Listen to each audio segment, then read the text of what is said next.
สวัสดีครับผมไอ้บ้านปอเพชรนะครับ ไฟท์เราซ้อมมากี่วัน มา2 สัปดาห์ครับ ซ้อมอยู่ที่ค่าย มาตราของครับ อยู่ที่ธรรมศาสตร์เลย แล้วมีใครเป็นผู้ป้องซ้อมอยู่นะ มีพี่น้องนะครับ ตอนนี้เราอายุ 17ครับ สูงเท่าไหร่แล้ว ปาน175 น้ำหนักไปปล่อยๆตอนนี้ ปาน5960 มวยสไตล์อะไรครับ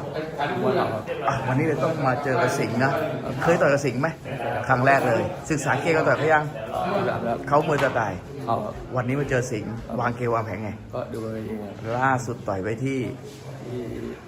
ด้านเนินครับ กันที่นี่เนาะวันนั้นต่อยกับใคร เพชรดาราครับ เป็นกันบ้างวันนั้น ก็ชนะครับ วันนั้นเวทเท่าไหร่ 124ครับ 124วันนี้แต่เอาเวทเดิมเลย เมื่อเช้าสอบหนักยัง รอบแบบ เป็นไงบ้าง ก็เกินมาปอนด์ครับ ก็เดี๋ยวมาวิ่งยืดเส้นยืดสายเนาะ ครับผม แล้วร่างกายตอนนี้กี่เปอร์เซ็นต์ ก็80-90 สมบูรณ์แข็งแรงนะ ครับ แต่วันนี้ต่อย3 ยกนะ ครับ คิดว่าได้เปลี่ยนแผนการซ้อมไหม ก็แม่จะ ต้องดูอย่างเดียวนะ ครับ คุมมากี่กิโล ปาน2 โล ต่อยมวยไทยมาทั้งหมด ปาน40 ครั้งครับ คนจังหวัด โคราชครับ ฝากเชิญชวนแฟนคลับหน่ ข อ อย ฝากเป็นกำลังใจให้ปานด้วยครับ เต็มที่นะ อ่ะขอให้โชคดี